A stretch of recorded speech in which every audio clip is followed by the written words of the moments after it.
So we are here today, a couple days before Juneteenth, to discuss reparations. Juneteenth is widely celebrated in the US as Emancipation Day, commemorating the 1865 announcement by Union Army General Gordon Granger, announcing freedom from slavery in Texas. Now, over the past several years, the resurgence Black Lives Matter movement has renewed demands from activists in the US and around the world, seeking compensation for the legacies of slavery and colonialism. I recently published an article examining how my grandmother received reparations from the German government, for example, after she fled the Holocaust. And you can read more about that in my interview with Sandy Darity and Kirsten Mullen about their specific reparations agenda for the descendants of US slaves in the US. Now, the conversation is shifting in the US. Ta-Nehisi Coates wrote The Case for Reparations in 2014 that sparked a national conversation, and bills such as HR 40 have gained more legislative momentum in recent years. Meanwhile, reparations policies have recently been enacted in Evanston, Illinois, and other localities and institutions in the US. And polling indicates that reparations for the descendants of slaves is steadily increasing in popularity in the US, especially amongst younger generations. Now, to break down what a transformative reparations agenda would practically entail and what models exist around the world and movements pushing this, we have three brilliant panelists joining us this afternoon or evening. So we have Keeanga-Yamahtta Taylor, who is an assistant professor of African American Studies at Princeton University and author of Race for Profit, How Banks in the Real Estate Industry Undermined Black Ownership. We have Esther Stanford-Xosei, who's a Jurisconsult, co-vice chair of Pan-Afrikan Reparations Coalition in Europe, coordinator general of the Stop the Mangamizi We Charge Genocide Ecocide campaign, and co-facilitator of the International Network of Scholars and Activists for African Reparations. And finally, we have Ronnie Galvin, who's managing director for community investment, Greater Washington Community Foundation, and senior fellow at the Democracy Collaborative. To begin, I thought we'd start with Keeanga-Yamahtta. I'm wondering, you've written a lot about the Black Lives Matter movement and the economic roots of the racial wealth gap in the US, particularly when it comes to housing. I was wondering if you can please explain the case for reparations in the US right now. How should we be talking about it? And is it just financial compensation or does it go beyond? Well, first of all, thanks for having me on, along with everyone else today to talk about this issue or these series of issues. I think, reparations, which I think has gotten more of a, at least a wider hearing in the United States over the last few years in the wake of Black Lives Matter, really is about understanding that the impact of racial discrimination, racism over time isn't just psychological, it's not just a moral question, but that it has had real tangible material impacts in shaping Black life in the United States. And in housing in particular, which is the focus of the last book that I have written, really the inability of the US government to properly address earlier years of its own public policies that encourage racial discrimination, and then simply just changing the law to make that discrimination illegal, has done nothing to deal with the problems and the consequences of how legal discrimination impacted Black homeowners, Black renters, but also the communities that Black people lived in. And so reparations, to most simply understand it, is about addressing those systemic harms that were created by discriminatory policies enacted by governments, but also discriminatory practices exercised within the private sector, and that it really is impossible to talk about simply moving ahead from those consequential actions without repairing them. And so reparations is about repair. It is about trying to correct materially the harm that has been created as a result of racial discrimination. And Esther, you've been involved in movements around the world, and I think you're based in the UK. Can you speak a bit to what reparatory justice entails on a global scale and in the communities that you are involved with? Sure. So, yes, based in the UK. And a lot of people don't know that the history of the movement for what we refer to in the UK as the International Social Movement for African Reparations goes back to the mid-1700s in Britain. So it's underexplored. It's actually the subject of my own PhD research. But the movement has always been connected to wider movements that have been historic and also contemporary, such as the movement of Pan-Africanism. So in the UK, the oldest tradition of Black organizing has been Pan-African organizing, because unlike in the US, where, there's a lot more people, we only have a small proportion of us here in Britain who are of African heritage, like 3% of the population, which is over 60 million. So it means that we've always organized across kind of geopolitical, national boundaries because of the nature of the British Empire. So Britain's empire meant that people across the Caribbean, across the so-called Americas or Abya, across Africa, had to find common cause in order to advance the question of reparations or reparatory justice. So in the UK in the last, say, 30 years, the movement has gained a lot more publicity and promotion.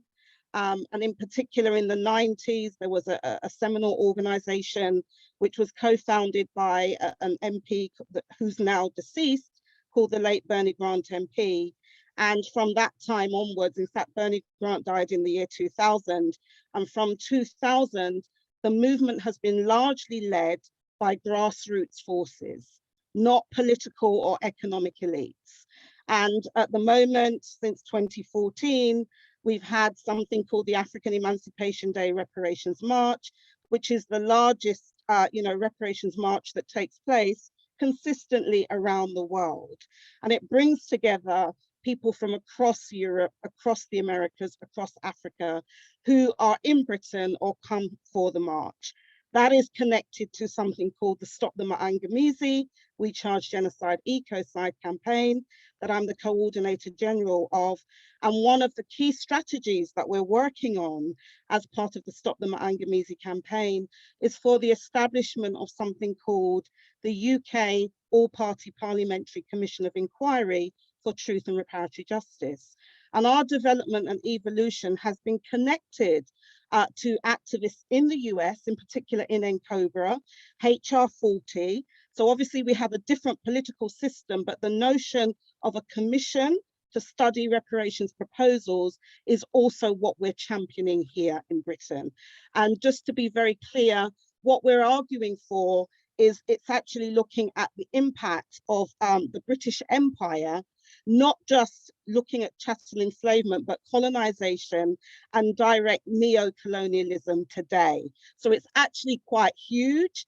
And we've been able to find common cause with other colonized peoples, for instance, Asian people, others who were colonized by the British Empire, and strengthening our movements in such a way.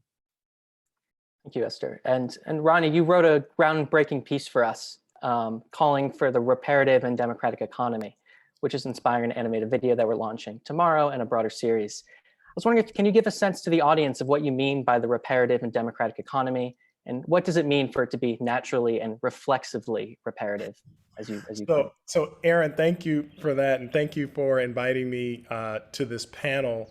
I just want to actually jump off this panel and be a part of the audience. I'm already fired up and I'm about to jump out of my seat just hearing the first two opening comments. I want to say to you, and by the way, I hope after this call that we can be in solidarity with each other, Professor Esther, because I agree that this movement for reparations has to be a global movement.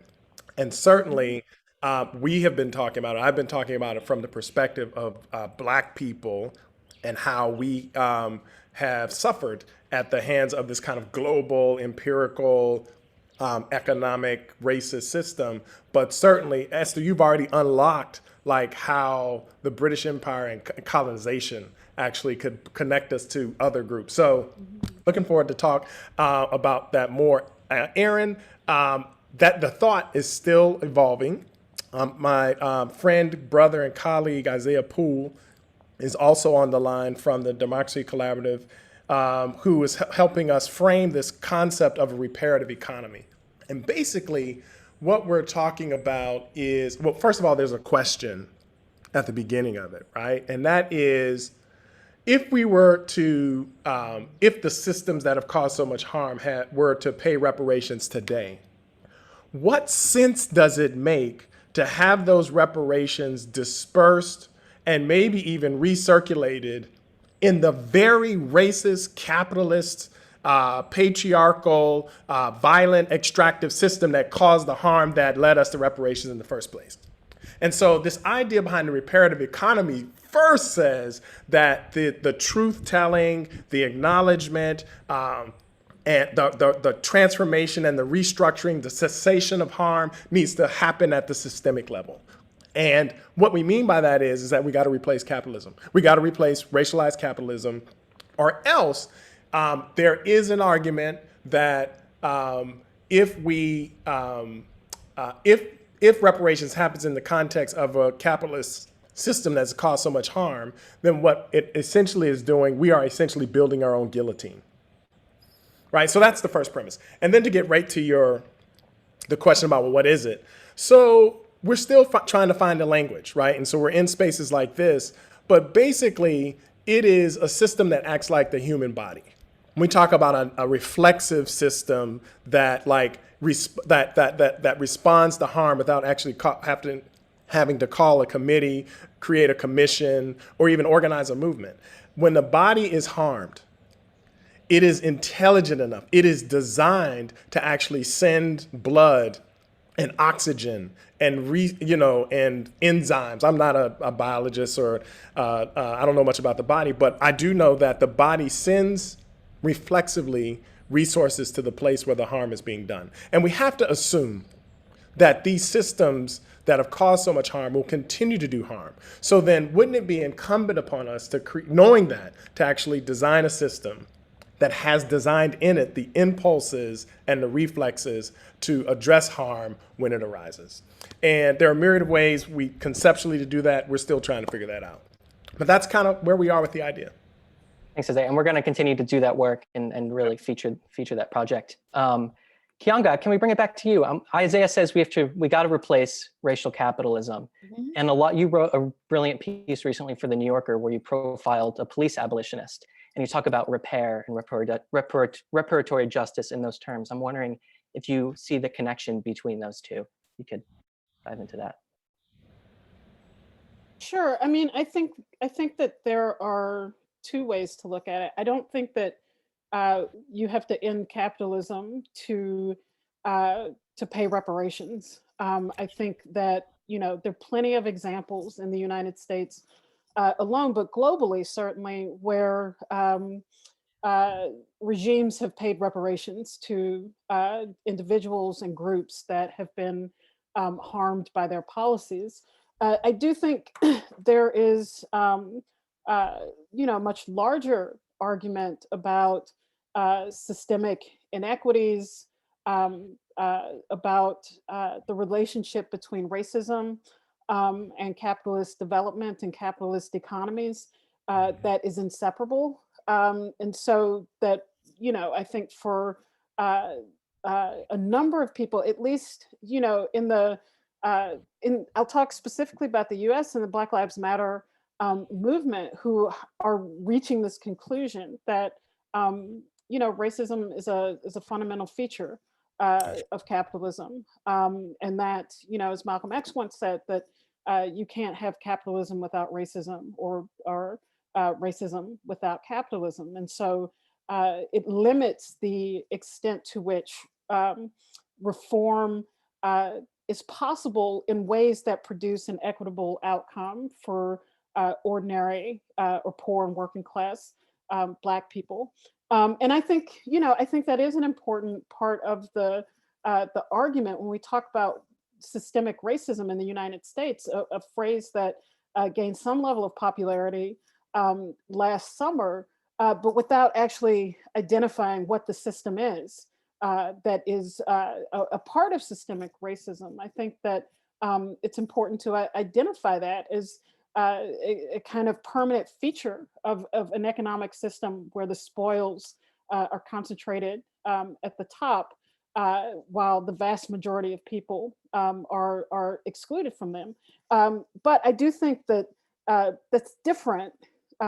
It's related, but it's different from the ability for one of the world's richest, most powerful nations, the United States, to actually pay reparations out, both, I think, individually, on a group level, on a community level, for past practices, both not just slavery, but also the kind of codified racial discrimination that existed throughout the 20th century as well.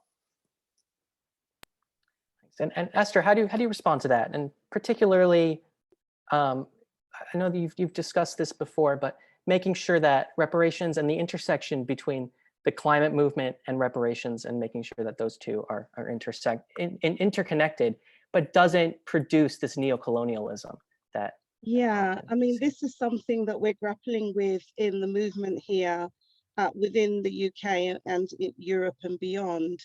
And so what we've seen is a convergence between Pan-African movements and also climate justice movements, because reparation is, many of us define ourselves as being people of African heritage, irrespective of whether we're born in Britain, the Caribbean, or Africa. But a lot of reparationists have been also very concerned about the environment and this system, capitalistic system, that is actually imperiling, not only us, but also all life on planet Earth. And so there's been, lots of partnerships that have been fostered between us as activists and also environmentalists, as well as the Green Party in the UK, which are the only British political party that have embraced reparations as a policy and are actually supporting the Stop the Manganese campaign's initiative for an all-party parliamentary commission of inquiry for truth and reparatory justice. And one of the ways in which we've articulated a reparations framework that also looks at the links with repairing not only ourselves, but also our relationship to our Mother Earth, stopping the harms of extractivism. And we refer to that in PARCOE, the Pan-African Reparations Coalition in Europe, as planet repairs, which embraces the repairs to people, humanity, but also our planet, and also, and the whole sort of way in which we're inhabiting what's called, a death style, not a lifestyle, because so much of what is promoted as the norm in a system like this is actually about extractivism and dehumanization and, fostering competition amongst peoples. And so the strategies that we adopt are a lot more holistic, and they are multi-layered, multifaceted, because they embrace so many different organizing traditions, movements, and also ethnicities and nationalities as well, who, as I said, have been impacted by British colonialism. But the key thing for us is about repairing the economy, but stopping the harms first of all. And obviously that's not, so it's not like you do one and then you do the other. We're repairing at the same time as we're stopping, but it's about trying to envision what is that post-global reparations world order. And it cannot be, as Ronnie has said, for us, certainly premised on the same system that got us into this mess. And so that's really the exciting phase that we're in now, envisioning those alternatives. And one of the notions that's come up is there's a lot of stuff around collectivism, communalism as well, and also the notions of repairing ourselves as communities within the notion of what's called non-territorial autonomy, because many of us are diasporas, okay? So we know we have homelands elsewhere, Not everyone is going to physically uproot themselves and return to a homeland, but people want the right to belong to their homeland. And that's especially true for people of African heritage, because right now, Africa is being recolonized and the wealth is being siphoned off by multinational corporations that is actually, promoting much more death. And we're seeing many people leaving African countries, literally killing themselves to get to Europe and other parts of the global north, because life has become untenable and unsustainable. So a lot of our strategies are also connected to repair processes that are happening in those homelands of Africa, of Abya Yala, the so-called Americas, and Asia and other parts of the world.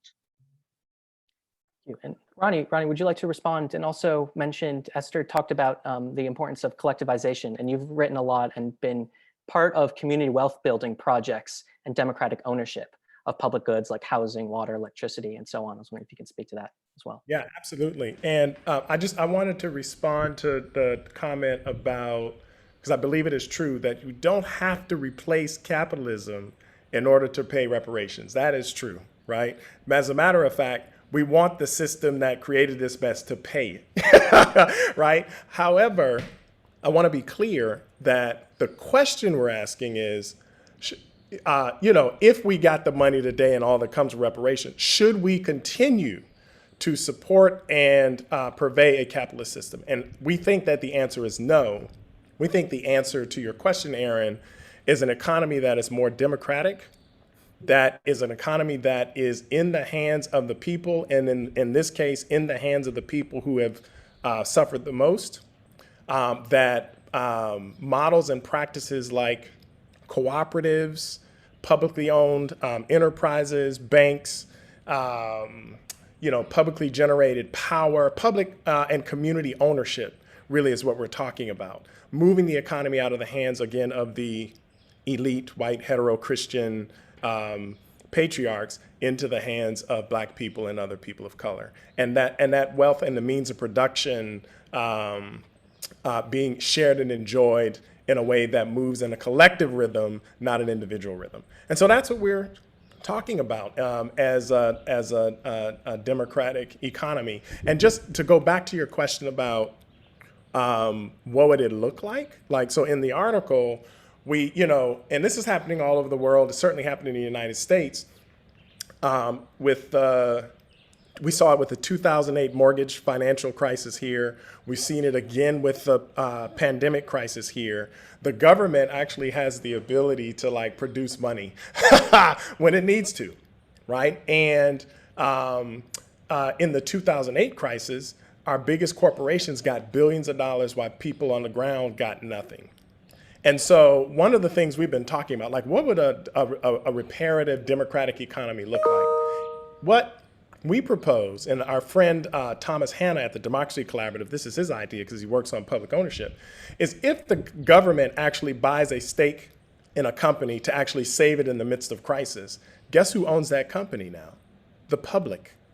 And why don't we make, as a condition of receiving those dollars, a big corporation actually have to do some kind of reparations study, right? Because right now in the United States, a lot of the energy and the dialogue around reparations is around the federal government.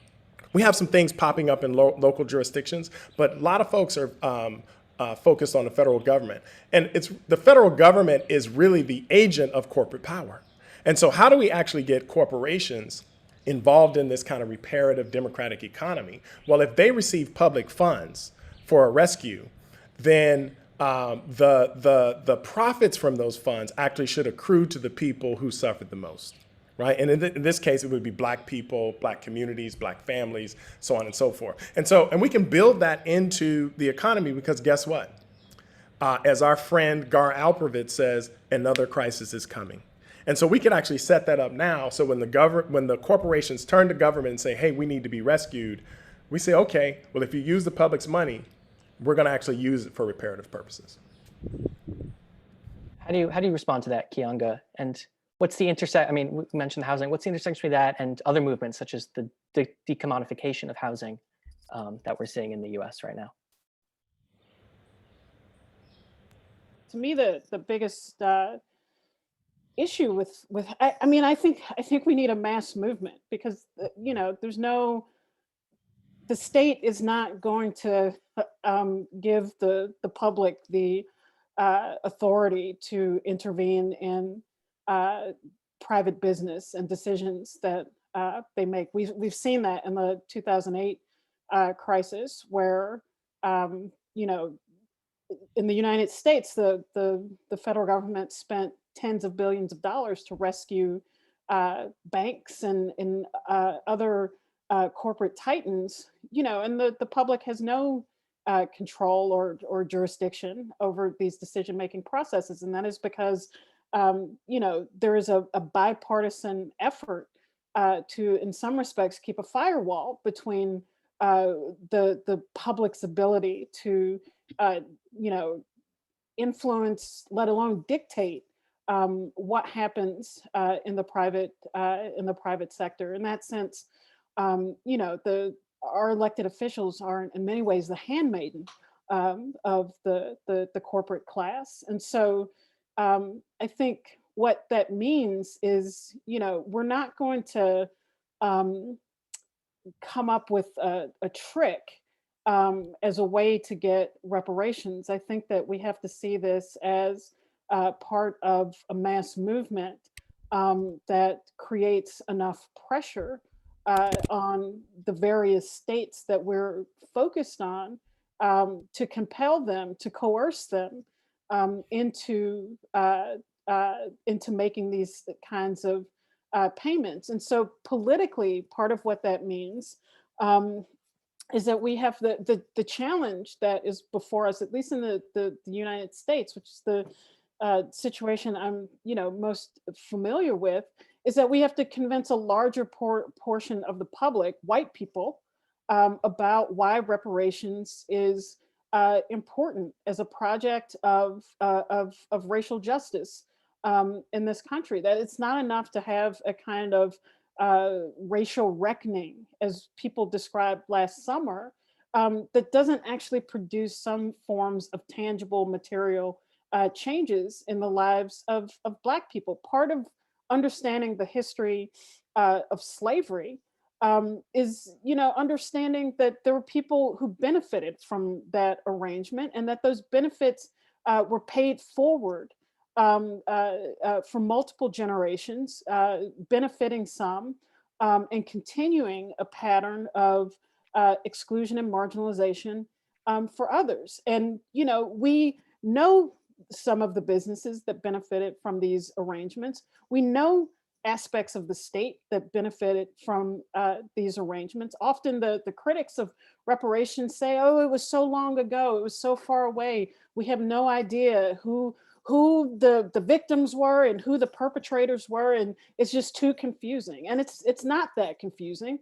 That, you know, we have the ability and the capacity to figure these things out. And so we have to, you know, part of the politics of this is winning a much broader public conversation about why reparations is important, why it is a racial justice project, and why everyone in our societies will benefit from an honest reckoning around the impacts of slavery, its reverberations long after slavery and colonialism, its reverberations long after these arrangements formally ended. And I think that's, you know, that is part of, at least for me, how we need to see this as a, you know, as a larger political project. And Esther, how do you view this political project on such a global level as you're talking about, from the legacies of British colonialism? I know that there's been a lot of work with CARICOM, the Caribbean nations, and their roles and their pleading for reparations. So how do you create this movement on the global level? Well, this movement's already happening on a global level, at the level of people, not necessarily states all across the world. And I make the distinction between the movements of peoples and states, because many of the states that exist are themselves products of imperialism. So those borders that were put there in Africa with the 1884, 1885 Berlin Conference actually continue to separate indigenous African ethnicity and nationality from each other. And the same thing around the Caribbean, which basically set up in terms of European imperialism. So the repair also has to happen at the level of states. And so whilst there is a lot more state recognition, there are also those contestations from movements from below who are challenging the nation state based on the Westphalian model of statehood that has alienated lots of people. We know it's not only capitalist, we know it's patriarchal, we know that many people are alienated. So the challenge is, how can we think about repair in a systemic way that can embrace all these movements that are struggling to transform the world and our movements for global justice? And that's where the inter-movement solidarities are really, really important. And somehow catalyzing the resistance that's happening across the global south, where people are actually, in direct struggle over land, over access to territory, over access to wealth and resources, against multinationals and their private military contractors. And so it's about, how do we also show solidarity in the global north with those movements in the global south, because we need to do it together. If we don't do that, what will happen? I mean, it's like the lots of debates around narrowing the wealth gap that I know is very prevalent in the US. But if we don't recognize that the US, just like Britain, is an imperial state, then where are these resources coming from? They come at the expense of the extractivism that's still happening in the global south.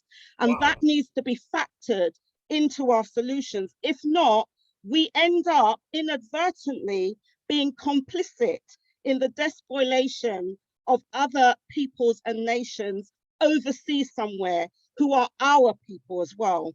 And that's what I think that the global elites have always been able to do: divide and rule, and actually inculcate in us a false sense of national consciousness based on their sense of what a nation is. And we have to disrupt that by any means and by all means possible. Keval in the chat has put a statistic there around the $35 trillion in terms of commodities that can fund repair initiatives and projects. But that cannot happen without a global restructuring of not only the economy, but also the financial institutions that are actually legitimizing conquest and pushing indebtedness on nations, whereby they are denied access to the resources that they need for their own people's development. So I think we have to have the big picture at the same time as we work wherever we are in the best way that we can, but it's about how do we join those dots. And ultimately, I think the people determine the kind of world that we want to build. But the struggle is, can we go beyond our current boxes of narrow identities to embrace something larger? Ronnie, would you like to respond? And particularly, go on. No, please, go ahead. I'm going to say a lot of these powerful institutions are, since last summer, have embraced quote unquote Black Lives Matter, right? And you see that from our dominant political parties, from major corporations, from banks that are yet invested in this global kind of neo-colonialism in U.S. empire. So how do you make sure that those demands aren't co-opted? Can you speak to what Esther was mentioning? Well, I think it's been said, like the mass movement. I'm actually in Jamaica right now, so I'm channeling my inner Bob Marley. The movement of Ja's people, right? Like across the globe, like we have to counteract the money and power that comes with it, with the power that comes with organizing. And so I affirm that strongly. And Aaron, it's like you're reading my mind. So yes, now you've got presidential candidates, like in the last election here in the United States, talking about reparations. You have corporations who created the damage that we see a lot of the damage that we see in my estimation. Now also like using phrases like anti-racism, racial justice, they're coming out with statements and so on and so forth. And I just have to say, given the history and the legacy of these institutions, I'm very suspicious, right? Because what we know is that these systems, particularly when racism and capitalism come together, they have the capacity to shapeshift. Isabel Wilkerson talks about that in her book, Caste, right? To shapeshift. And so the minute we're thinking we're making progress, 10 years later, we figure out we got the okie doke. We've been, as Malcolm X said, hoodwinked, bamboozled, run amok, and led astray, right? And so, I'm reflecting on the question as you ask it, as these public figures, as these folks who, in many ways, represent the hegemonic powers, who are the hegemonic powers, start to come out with the right language, right? With the right business case. I'm reflecting on the question, when have we ever, right, globally, convinced white people that it was in their interests to address issues like systemic racism, and that they would see that addressing those interests in favor of black people were also their interests, and that the impact of that be felt by black people longitudinally over time? I don't think there's a single case, right? Just a few years ago, we celebrated 50 years since civil rights, voting rights, so on and so forth. And and folks said that was the moment. Like, that was a moment when like enough white people saw that like what was good for black people would be good for them. And almost every socioeconomic indicator since the 50s had actually gotten worse. And so I'm very suspicious of that. And Esther, I just want to affirm one other thing that you said, that you've shifted my thinking, because here at the Greater Washington Community Foundation here in Washington, D.C., we just finished our big strategic plan. And at the heart of that plan is closing the racial wealth gap. And we have it, of course, in the context of the American system, but had not even thought about how any gain that we might make in the American system actually could be creating harm in other places, which again goes to your point around why this needs to be a global effort. So looking forward to being in conversation with you. Aaron, can I say one other thing just about like who's projecting this narrative about like systemic racism and reparations and racial justice? So there was a report that came out, I think it was this year, that said that if in the last 20 years, the United States of America had addressed issues of racial equity and justice around issues of homeownership, education, health, and I think housing, that $16 trillion would have been added to the economy.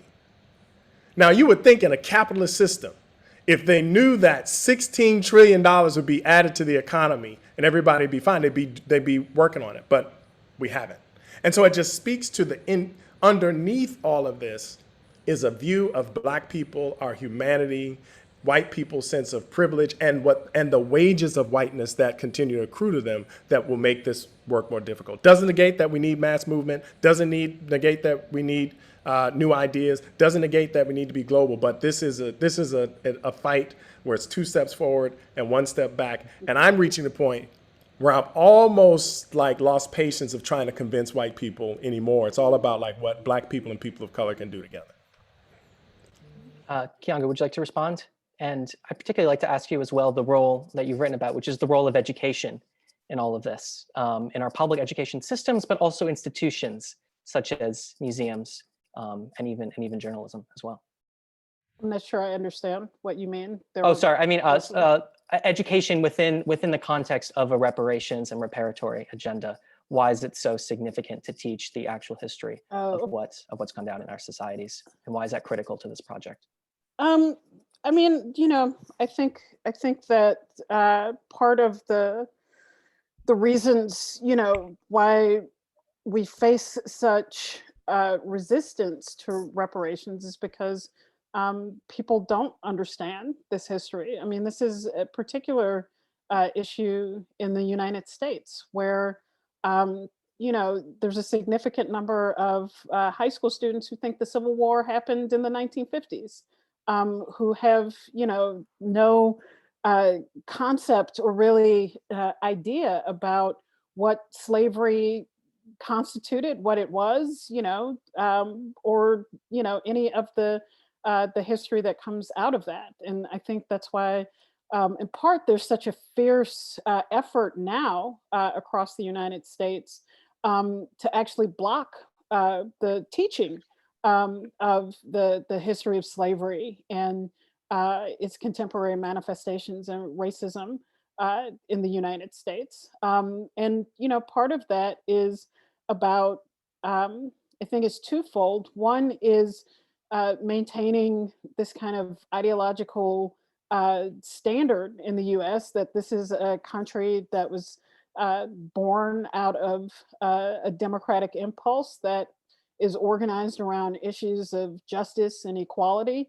And, you know, the most basic engagement with the history of Black people in the United States unravels that entire narrative. And so, you know, it's a narrative that is not just about history, it has contemporary manifestations, because to understand the structured roots of inequity, inequality experienced by African Americans in the United States is to necessitate, is to legitimize the demand for a structural repair.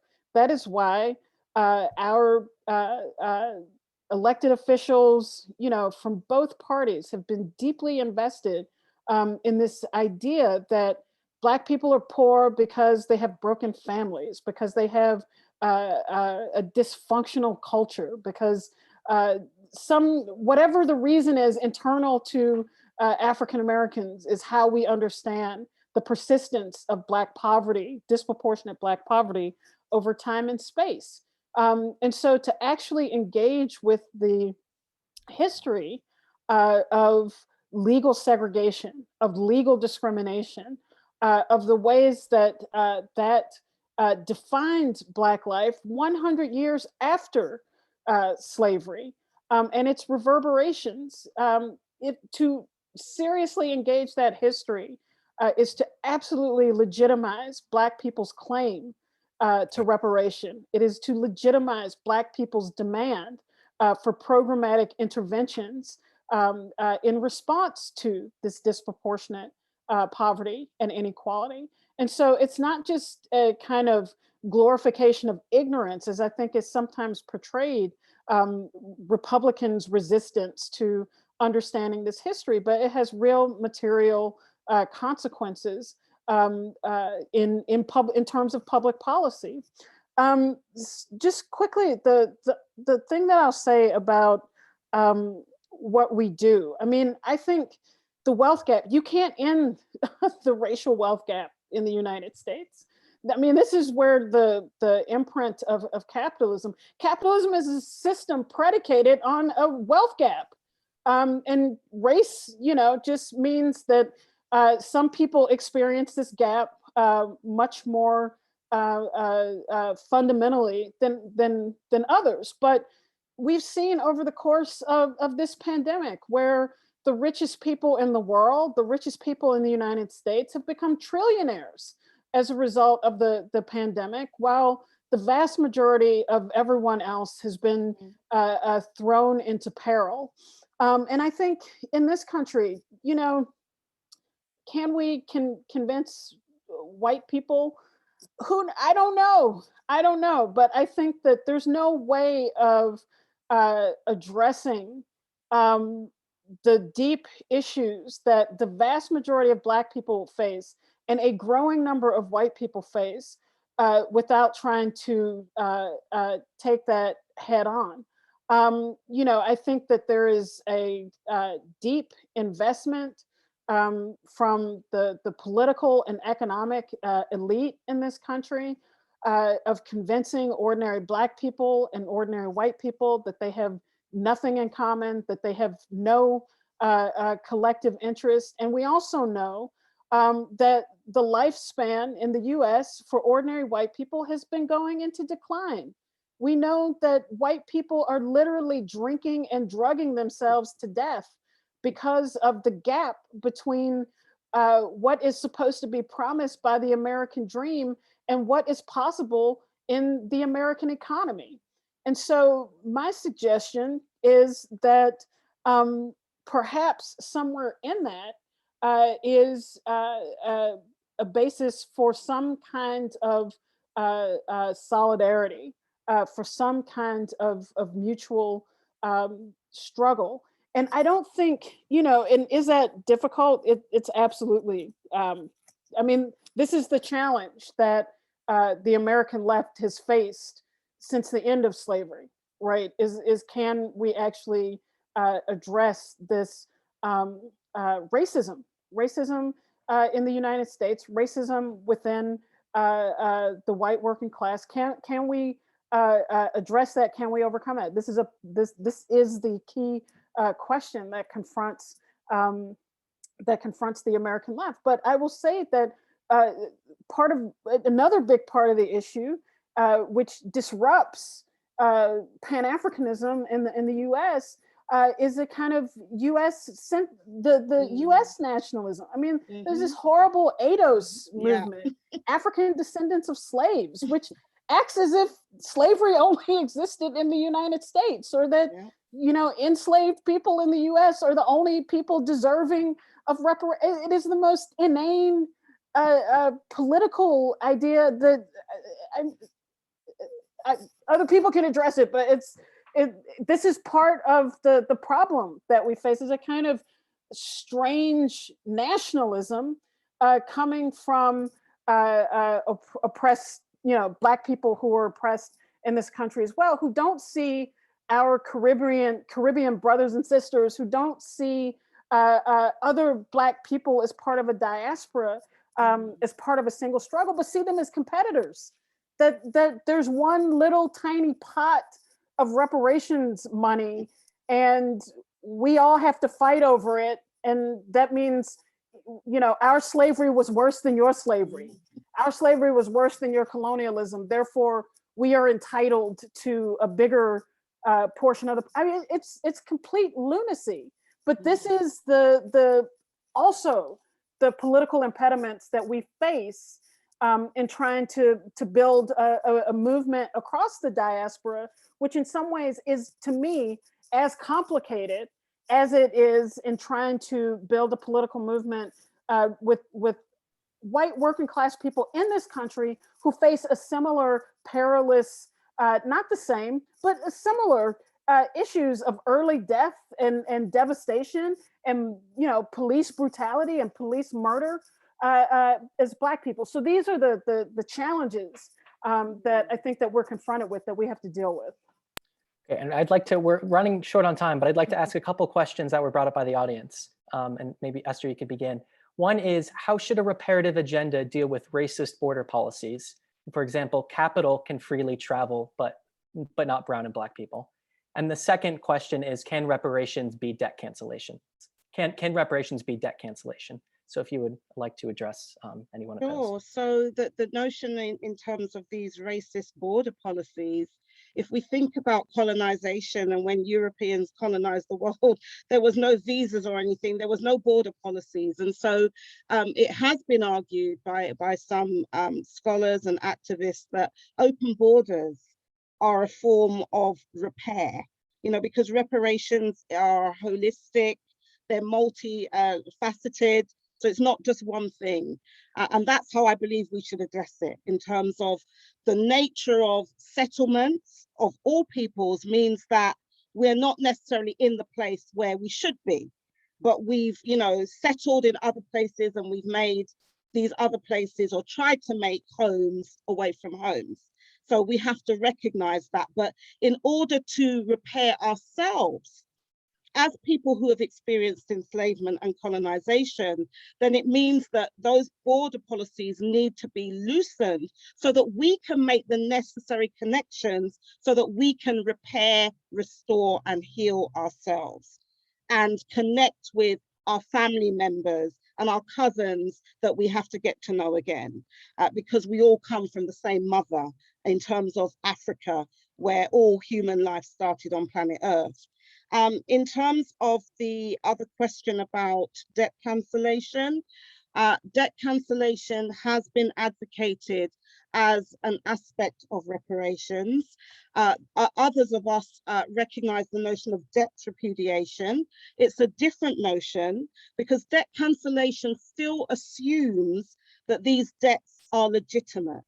And debt repudiation is a legal principle that actually does not assume that debts are legitimate. A lot of debts were incurred above the heads of the peoples and citizenries of particular countries, and there's been a lot of kind of complicity of the political and economic elites in certain countries who have helped facilitate neo-colonialism and capital flight. So the burden of so-called indebtedness should not fall on the people, which is currently happening. And so debt repudiation is something that many people from Africa, the Caribbean, the Pacific nations from the 1990s were arguing should be part of a reparations process. And they advocated that as part of the Jubilee debt campaign and movement, and have been doing it ever since. And it's something that we also argue in the UK as part of the International Social Movement for African Reparations, form part of our own 10-point plan that was developed by the Black Quest for Justice campaign in 2003, out of which the Stop the Mangamizi campaign has continued that work. Thank you. And Ronnie, would you like to feed off that, off of debt and borders? And I think this will be the final statements as well. So just to wrap up, I believe you're on mute. Yeah, I only have a one-word answer. Yes. Yes. There's nothing else I can add to what Esther is saying there. Yes, for sure. Okay. And Keeanga, debt cancellation and borders within a U.S. context and in the space that you're working in. I will say just really quick that, you know, I think we're all for debt cancellation, absolutely, but that is not reparation. Reparation is also about these states and private institutions paying for the damages that they have created, which create the capital necessary for redevelopment, for repairing, the actual repair of the harm that has been created. And so debt cancellation, doesn't, it's not a gift. It's not, some altruistic thing. It's, it's a recognition that, as Esther said, that this debt was accumulated usually over through illicit means, through coercive means, and that is the very least that these states can do is to cancel that debt. But we shouldn't conflate canceling debt with actually paying for. I mean, even to call it colonialism and slavery harm is to vastly. I mean, we don't have the language actually to communicate the level of devastation enacted by these practices, and that's what we're talking about repairing. And so that's a different thing. I do think the issues with borders. I mean, I think that in the same way that with many abolitionists, I think many people. I don't know how many people, but I know that there is a strain within the reparations movement as a global movement. Believe in the principle that Ruthie Wilson Gilmore talks about, which is we have to change everything, right? So it's not, and when we talk about capitalism and not sort of replicating these systems of oppression and exploitation, that is connected to that. There's a reason why these sorts of movements, abolition movement in the US and the UK, and the struggle for reparations have always been tightly connected to anti-capitalism, to people who see themselves as socialists in one variety or another, because there's an understanding that we can't just look at one aspect of these problems or these crises as the solution, but that they are interwoven into systems of domination, systems of oppression. And that's what we're really talking about, is systemic change, systemic transformation, changing everything, reconceiving the relationships that exist within our society. And absolutely, borders and the manipulation of borders, the artificiality of borders is certainly a part of that.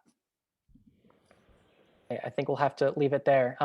Thank you everyone for joining us so much. I know this has introduced a lot more topics, a lot more questions, and hopefully the open democracy, and we can be a platform for discussing this reparative economy and thinking really deeply about this systemic change.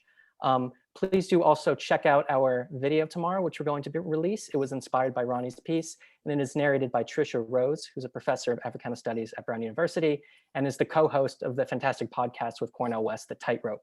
And we also invite people in the audience and those listening to this later to please get in touch if they have any ideas about the reparative economy, whether it be local initiatives or thinking on that global macro systemic level change. Please do get in touch. Okay, thank you all. Thank you so much again, and have a good evening.